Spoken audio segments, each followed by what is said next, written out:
Okay. Can you see your 4D here? I can. Yep. Okay. So 9.1, we're looking at the skeletal system now. Okay.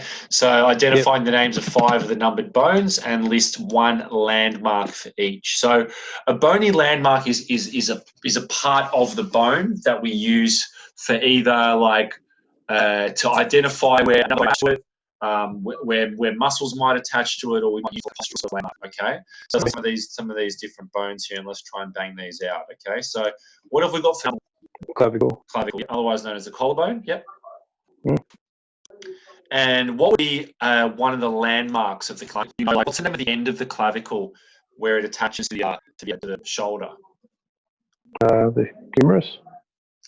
The humerus is the arm bone. What's the name of that joint? It's a very common joint that's injured, especially in football players. The AC joint. AC joint. Okay. Yeah. So I would say for a bony landmark, I would write like the AC joint. Which is where the chromium, where the clavicle meets the acromion. Okay. So that would be the AC joint.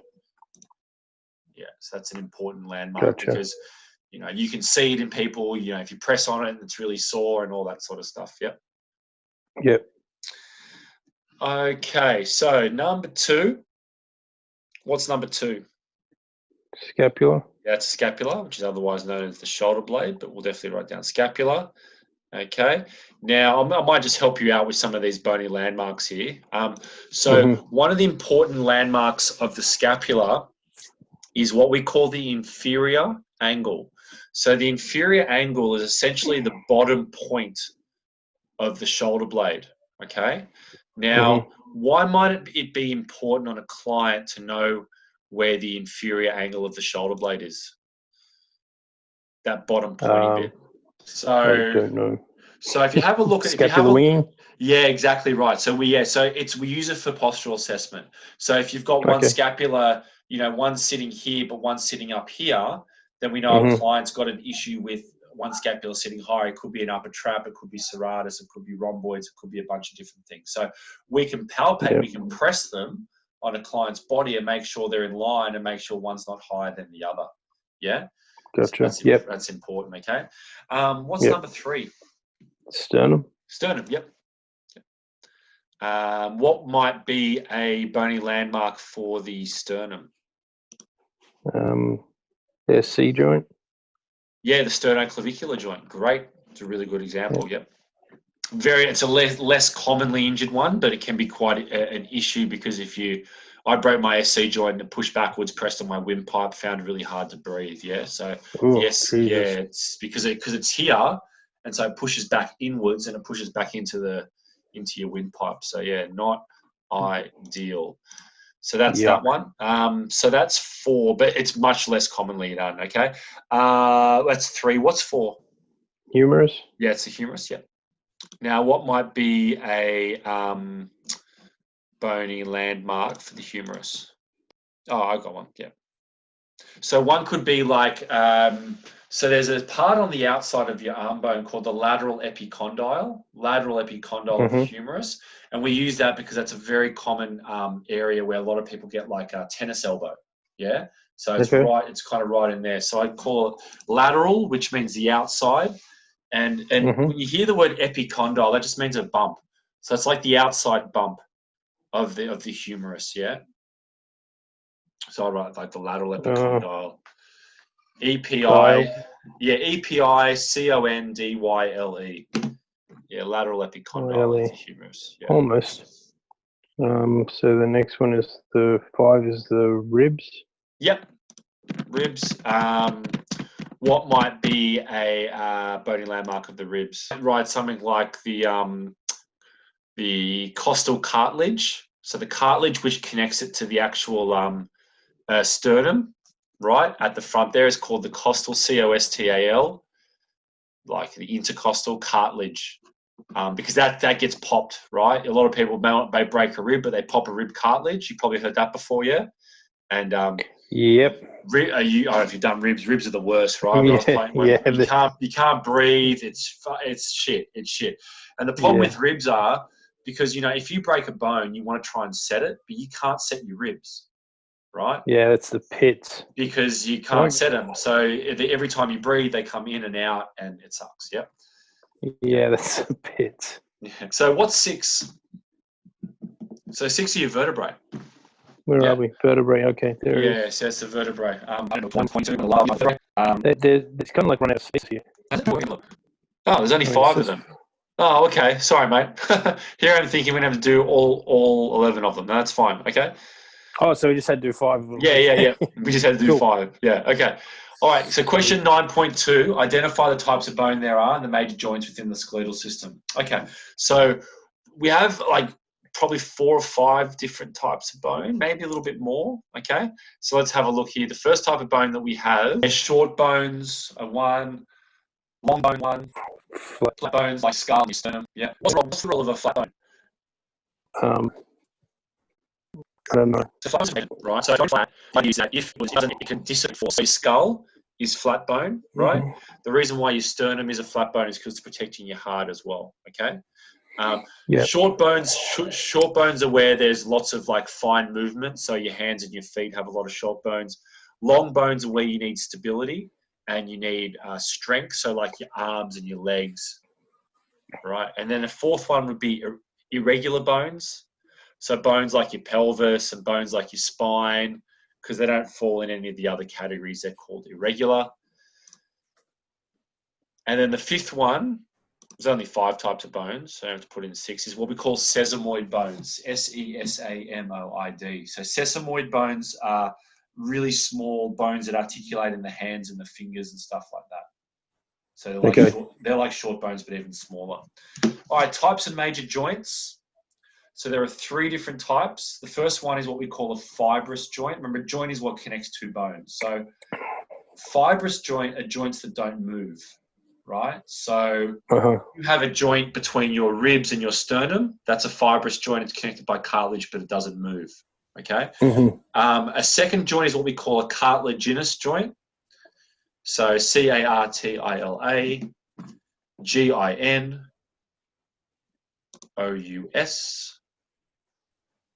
And then the third one is what we call the synovial joints. So they're the ones that we move. So like your knees and your hips and your ankles and your elbows and your shoulders and all that sort of stuff are called synovial. The reason why they're called synovial is because they have what's called synovial fluid, which is the fluid that sits in the joint, which allows the joints to move properly. Yeah. Yep. So we call that the synovial joint. Okay. So have we got all those joints? Yep. Yes. Yeah. Okay. All right. So this is an important one. Okay. So question 10, a little bit more physiology. We're talking about the 3 different energy systems now within the body. Okay. So have you heard of like the ATP and the anaerobic and the aerobic system before? Yes. Yeah. So this has a really good, like, we can really look at this from like a sporting perspective. Yeah. So the ATP PC system, that's where we're using ATP for energy in the cell, in the mitochondria. Really short duration, really high intensity. Yeah. So the duration of effect for ATP PC system is typically about like 0 to sort of 10 seconds long.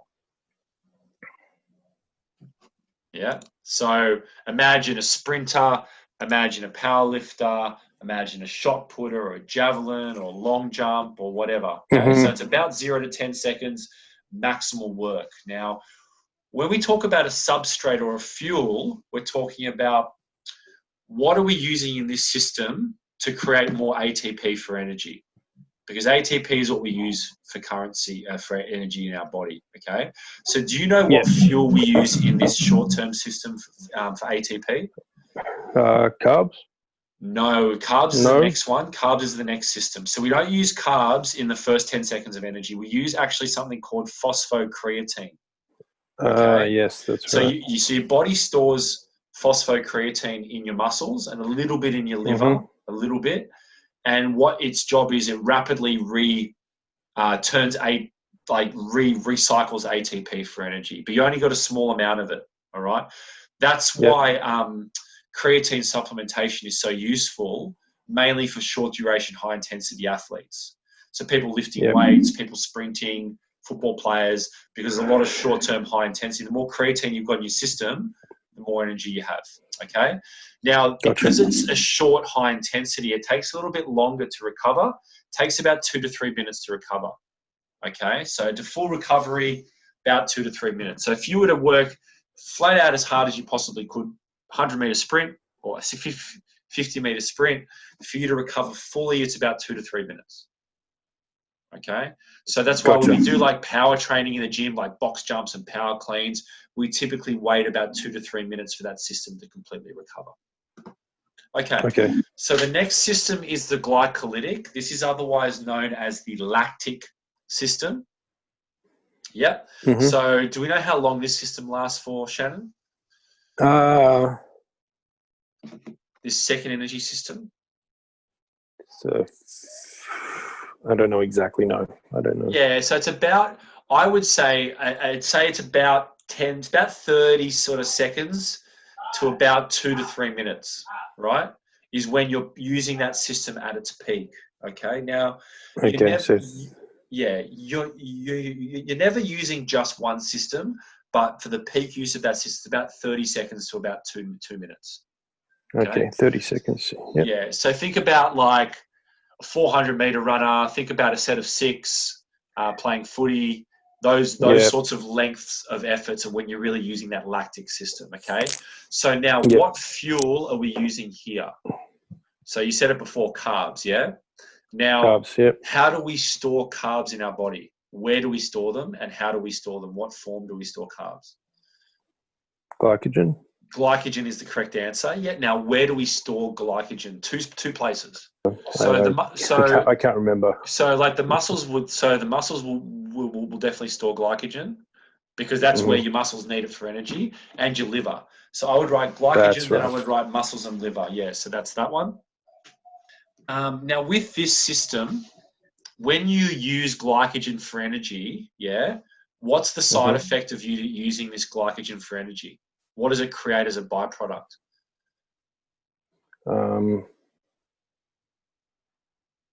So you're working 30 seconds to 2 minutes pretty hard, yeah? All of a sudden the muscles start to burn, and you start to fatigue. What's building up in the muscles to cause that to fatigue?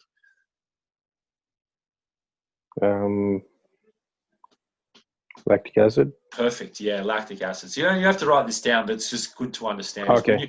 When your body uses glycogen for energy in this energy system, it produces lactic acid. It's a byproduct, right? Now, lactic acid builds up. Your body can tolerate this much. When it gets to this much, you're going to start to fatigue, right? Now, trained athletes can tolerate a lot more lactate than an untrained athlete, right? And trained athletes can also clear it and recycle it out of their system a lot faster. Okay, so this system, if you were to completely tax this system, it takes about 60 minutes, about an hour to recover fully. Yeah, so if you do a workout that's really hard, 400 meters and stuff like that, like it really takes you an hour, Okay. If you're an elite level sprinter and you ran a 400 meter at complete full pace, you're not going to run one the same speed for another hour. Okay. All right, that makes sense. the last one is oxidative. Now, this is where we use oxygen for fuel, okay? How long does this last for? So this lasts for 2 minutes onwards, unlimited. Okay. So if you think about which energy system you're using right now, sitting down and typing on the computer, you're not really using the first 2 energy systems, are you? You don't need to, because it's low intensity. You need to use this system forever, breathing, everyday function. So this is the oxidative system. So we use a few things here. We use oxygen as fuel. So the oxygen that we breathe in, we can turn that to ATP. Yeah. Yep. Oxygen, we can use fatty acids. So we use fat, lipids. Lipids. Yeah, lipids or fatty acids, yeah. We use some glycogen, some muscle glycogen, but not as much as oxygen. Yeah, exactly right. Okay. And the recovery duration for this one is as long as it takes to refuel. So basically what I'm saying here is you're laying down, you breathe in oxygen, all right? How do you recover? You recover by taking another breath of oxygen, right? So, if you're exercising at a really low intensity, you might be able to exercise for as long as it takes for you to eat more food or whatever, right? Like if you're going for a walk. Yep. Or whatever. Yep. So you can Yep. see the differences there. So basic example, first one would be a track sprinter. Second one would be a 400-meter runner. Third one would be a 10K runner or a marathon runner. Yeah. Okay. Yep. A football player would use elements of all three of those energy systems, mainly the first two. But obviously, when you're 60, 70, 80 minutes into the game, there's still a lot of oxidative systems that you're using. You know what I mean? So Yep. there's always a percentage of the three that you're using. Right now, we're probably using 95% oxidative, 4% glycolytic, 1% PC, right? But Yep. if I put you to go and sprint right now, all of a sudden you're using 95% of the first system and 2% of the last system. Okay, so those systems Gotcha. can change over very quickly, yeah? Good, mate. Okay, let's keep going. These energy systems. Okay, so let's move on. If it'll let me go down.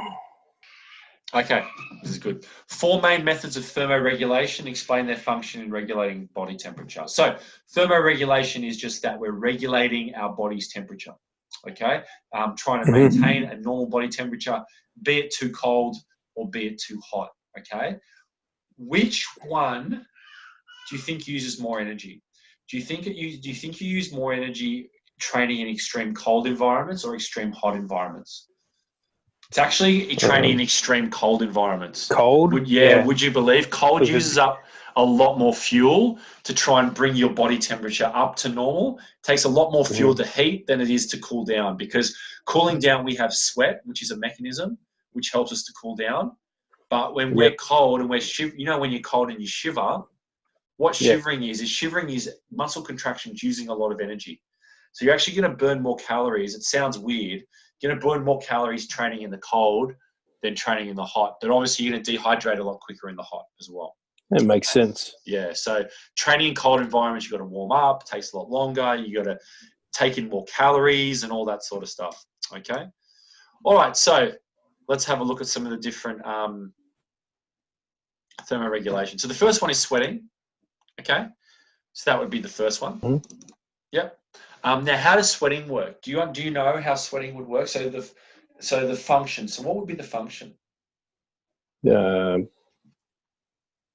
To cool down the body. Yeah, but how does it do that?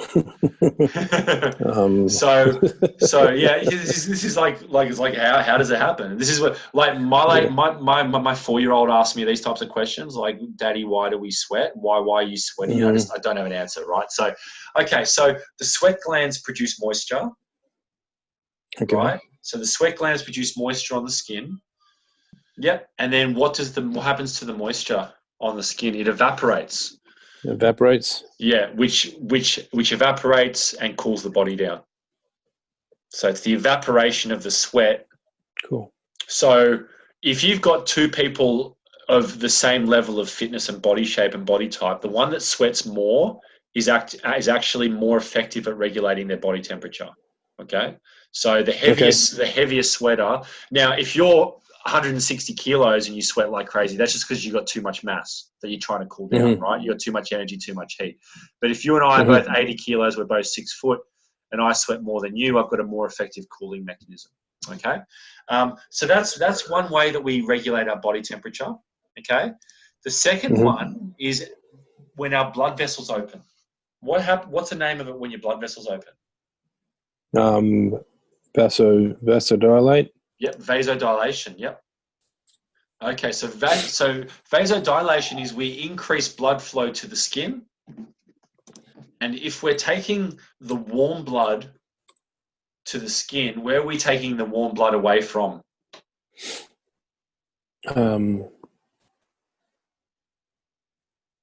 To the skin from the heart. Core. Yeah, well, from your core. So that's why you go red. So the reason why you go red when you get hot is because the body goes, hey, there's all this warm blood here.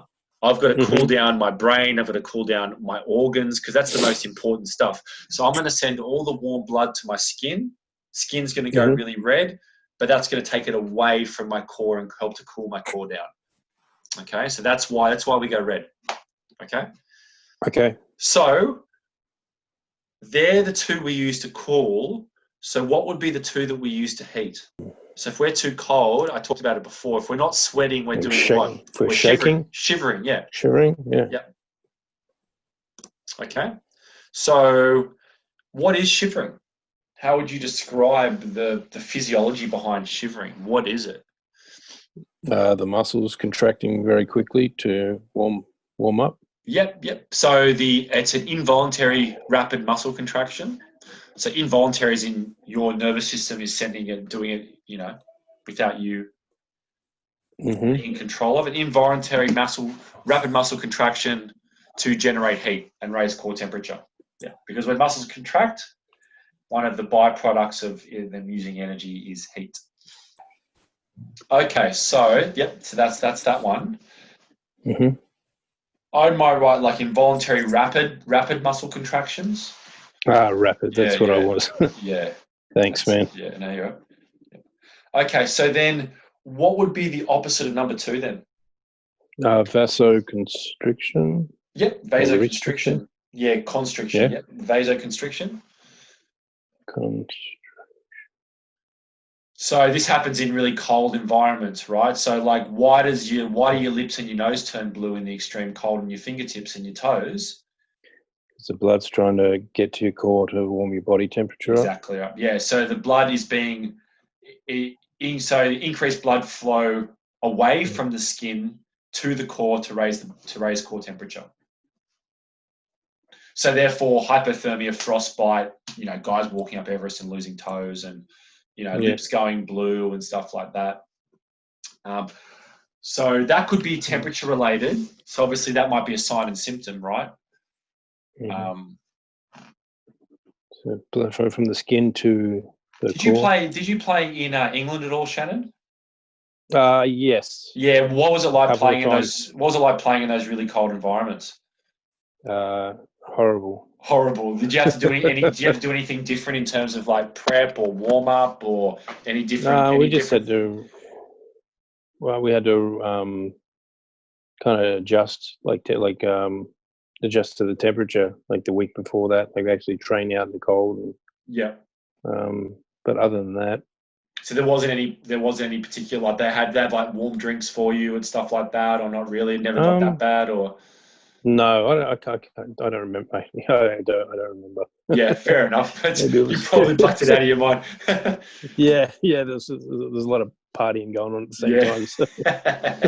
That's the way. All right. So so they're the 4 major there's a few other, but they're the 4 major thermoregulation methods. Remember, all of those cost energy. All those are burning calories. So when you're exercising in a hot environment or a cold environment, you're going to be using more energy. Okay.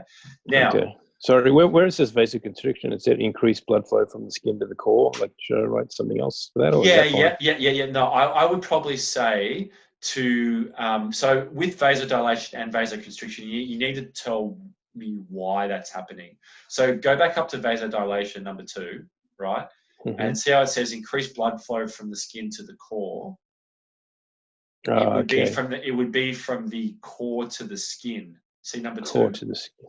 Yeah. Okay. So number 2 is from the core to the skin. Yeah. Okay. Yeah. And then what? And then you have to. Is that right?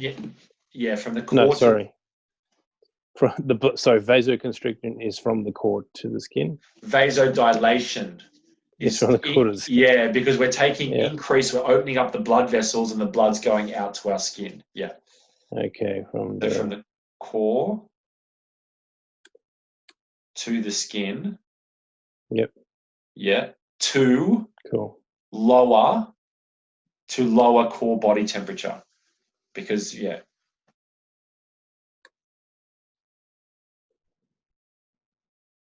Okay. Vasoconstriction is blood from the skin to the core. To do what to the core body temperature? To increase. Yeah, to increase or to raise core body temperature. That's right.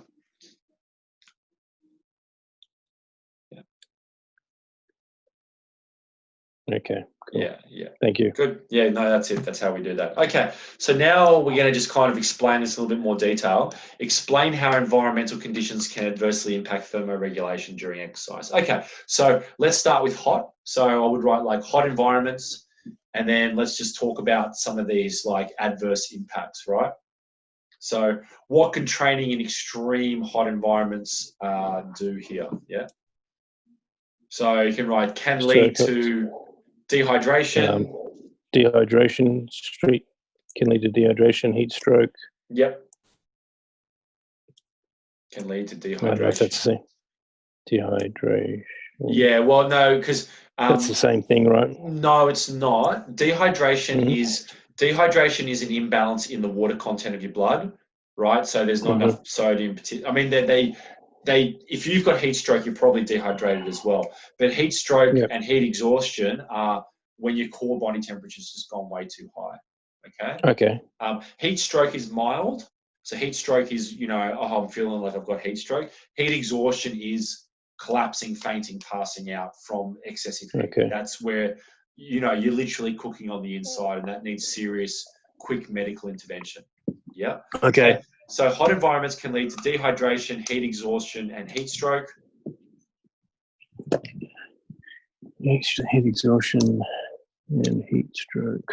Yeah. And then what I would do is I would put in some strategies. What strategies would you put in place to help mitigate some of this? Okay. So I want you to try and write some down here for me. Just write down some strategies. So training, if you've got a client training in a really hot environment, there's probably 5 or 6 different things that you can think of that you need to have on plate. Yeah. Plenty available, readily available water. Yep. Yep. Yeah. And or electrolyte drinks.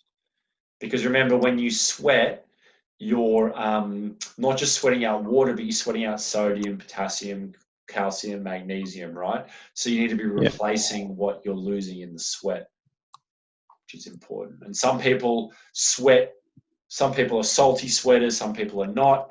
You know what I mean? Some people, they sweat and they've just got salt crust all over their shirts and caps and stuff. They probably need more salt, you know. Yep. So what are some more strategies? There's probably 4 or 5 we can think of here.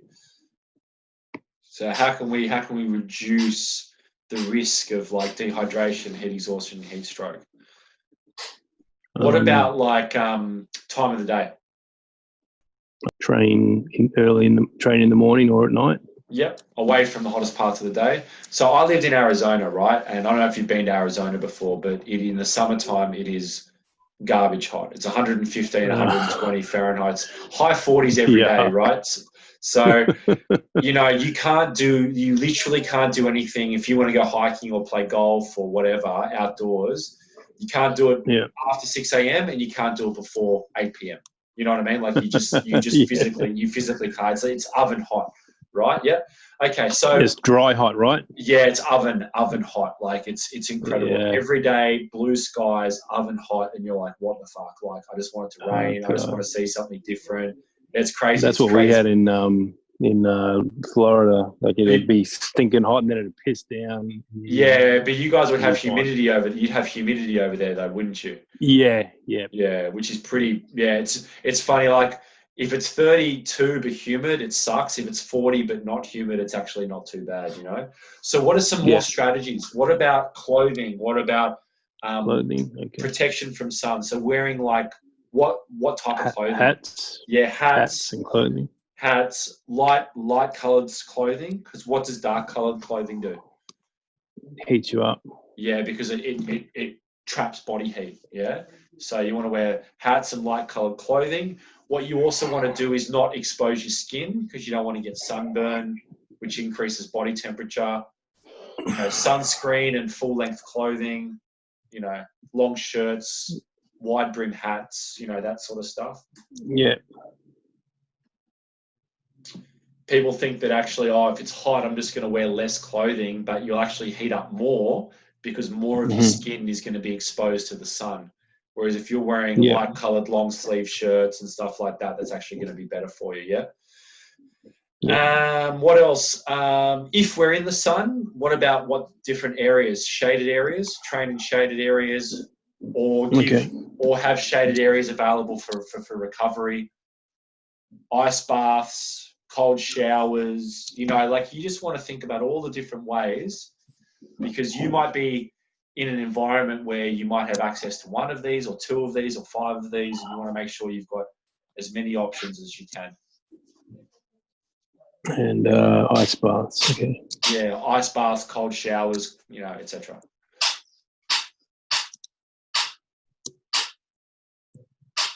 Okay, cool.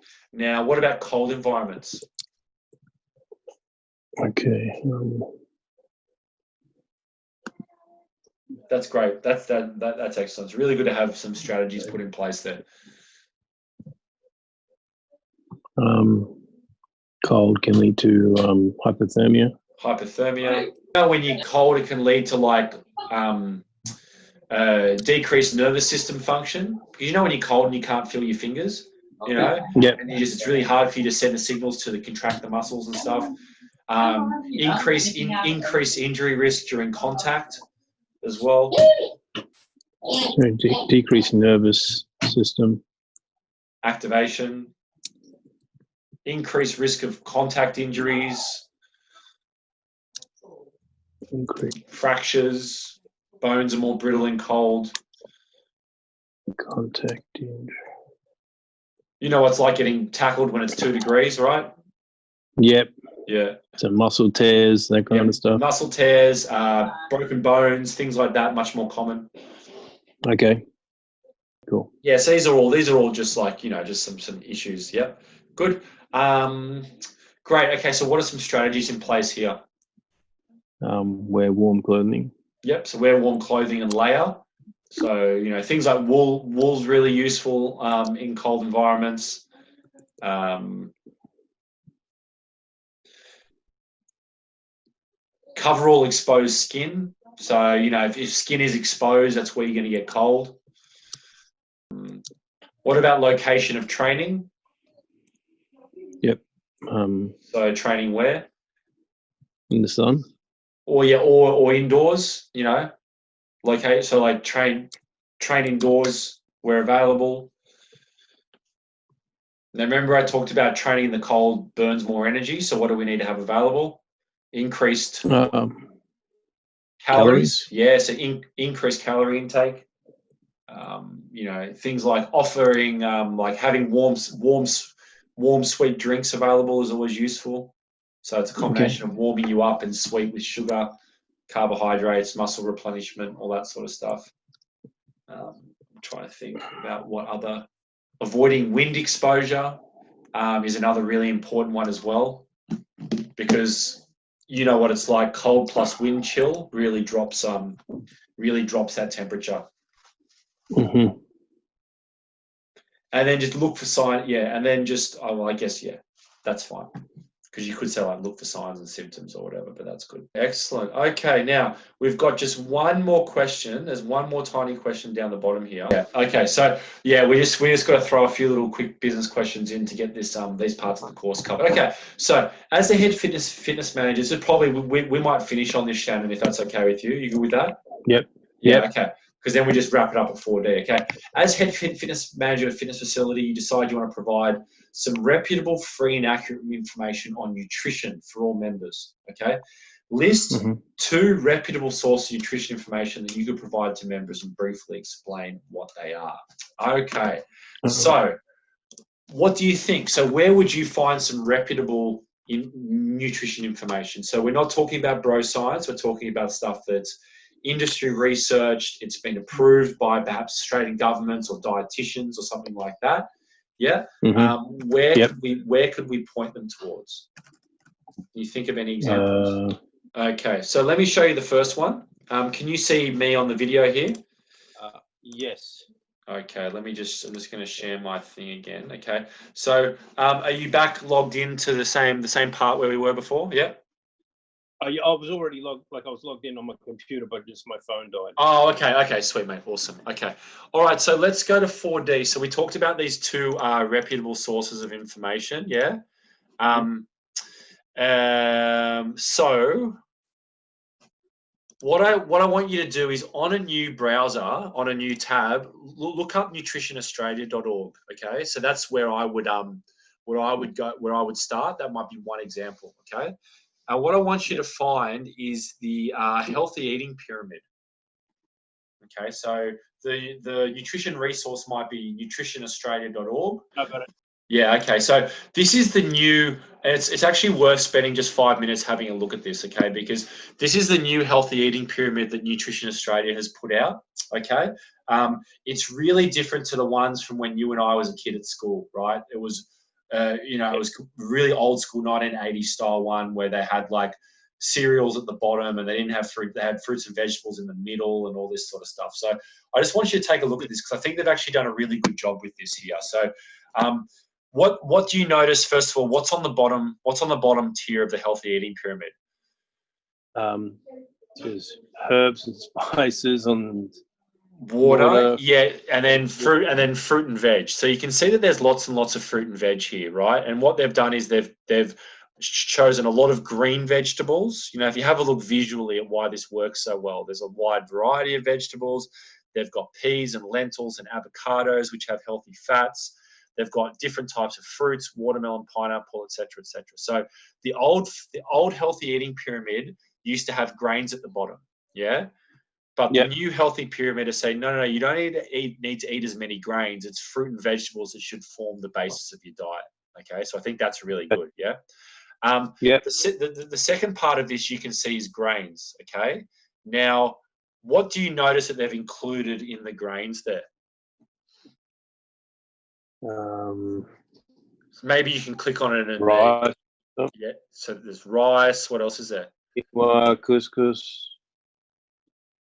Quinoa, couscous, whole grain cereal, oats, and even like noodles, like Asian noodles. So what they're trying to do here is they're trying to, have a little bit more of a multicultural vibe. They're understanding the importance of whole grains. They're understanding that people are eating newer types of grains like quinoa, which is really a newer grain. Like people weren't eating quinoa 5 years ago, were they? 10 years ago. But they're eating it a lot more now. So the Australian government has noticed that and they've put that on there. So the old pyramid just had like bread and pasta and rice, but now this gives you a lot of different options. Can you see that there? Yeah. Okay. Now the next one up, as you can see, so this is eat less of it, is milk, yogurt, cheese, and alternatives. And you can see here they've got milk, they've got soy milk, so they're giving you another option. They got yogurts, hard cheese, soft cheese, etc. And then on the other side, they've got lean meats, chicken, as you can see there, eggs, egg yolks, tofu, lentils, beans. So again, rather than just saying meat, they're saying, well, there are different sources of protein. There's nuts, there's eggs, there's lentils, there's beans, there's tofu. Yeah. They've got a red fish in there, like a salmon or an ocean trout, which is a healthier fish. And then at the top, they've got healthy fats. So they've got olive oil. Right. So they've really changed this around. If you were to compare this to something 30 years ago, it would say, don't eat any oil. But here it says, no, you can eat it, but just eat the healthy ones. Yeah. So I think they've done a really good job of this here. And you'd be surprised there's a lot of people that haven't seen this before. And a lot of people still think that grains are at the bottom of the food pyramid and that every meal should have bread or rice or pasta in it. Where, no, every meal should have vegetables and fruit in it. We should be choosing water and we should be limiting salt and sugar and stuff like that. Okay? Yeah. So to your answer here, I think nutritionaustralia.org would be a good place to start. And then I think an explanation would be, showing clients a healthy eating pyramid. And then maybe explain a bit why that healthy eating pyramid might be important for your clients. So just write nutritionaustralia.org. Yeah. And then just explain why showing that healthy eating chart might be handy. A healthy eating pyramid, sorry. So just explain about the healthy eating period? Yeah, just why do you think it might be useful for your clients? Like how might your clients use that healthy eating pyramid? So just like think about an answer there, try and explain, why you think that might be a good idea for some clients. Consider a client that has zero nutrition knowledge. Like if you've got zero nutrition knowledge, why is that healthy eating pyramid useful for them? Well, it gives people that haven't had the information before, like a general knowledge without it being too complicated. Perfect. Yep. Yep. It also advises them on what to eat more of and what to eat less of. It gives them different options for fruit and vegetable and for all the different categories, Yeah. So that's why I think it's very visual. It's easy to understand. You know, you can show it to people of every different language, every different culture, and they can understand it, right? Yeah. So that's why it's important, right? And that's why, you know, in a multicultural society, the Australian government needs to put something together that's the easiest thing to understand and remember for everybody, yeah? Yeah. So I would write there, well, the explanation is showing clients the healthy eating pyramid. I would put that at the start because that's the specific part of that website that you're showing them. You know, give people different options, visual and easy to understand, informing my clients what to eat more of and what to eat less of or something like that. Yeah, great. Excellent. Okay, so I'm going to do a second, I'm going to give you a second option nutrition resource here. You might want to go to this one as well to have a look at it. Yep. You've heard of the National Heart Foundation? The National Heart Foundation? Yeah, so if you go to heartfoundation.org.au, right, you bring up the National Heart Foundation website. And why this might be good is it's got a whole section on healthy eating. Gotcha. So Okay, it's got more specific information with recipes and recipes, labels, information about the Heart Foundation tick. You know, like the Heart Foundation tick program that they have, where if a food gets a tick of approval, it means it's healthy, etc. Yeah. So just explain to me why the Heart Foundation website. So for a client with heart disease, high blood pressure, high cholesterol, you know, this website has healthy eating recipes, nutrition information, you know, advice on how to read food labels, which is really important because people don't know how to read food labels. You know, like a lot of things that we take for granted, right? yeah. So that's why this is really important. So that's why, again, this is another good free resource for your clients. Yeah. So write something down sort of along those lines. Just say it has recipes, has information. Has information about reading food labels and the Heart Foundation tick program, and can be useful for clients, you know, suffering from heart disease, you know. Can be useful. Yeah, this website can be useful for clients with, you know. From heart issues? Yeah. Okay. Cool. Awesome, mate. Yeah, so that's it. So I think that's going to do us for today. So we've got through 4C4D. Again, if you can, mate, just try and remember to keep doing those takeaways. Okay, when you do get a spare moment, just go back through all the modules that you've done and just click on the takeaways and just see that if you've done them, because you will have to just kind of chip away at them eventually and get all those done. Okay? Yeah. Okay. Awesome, mate.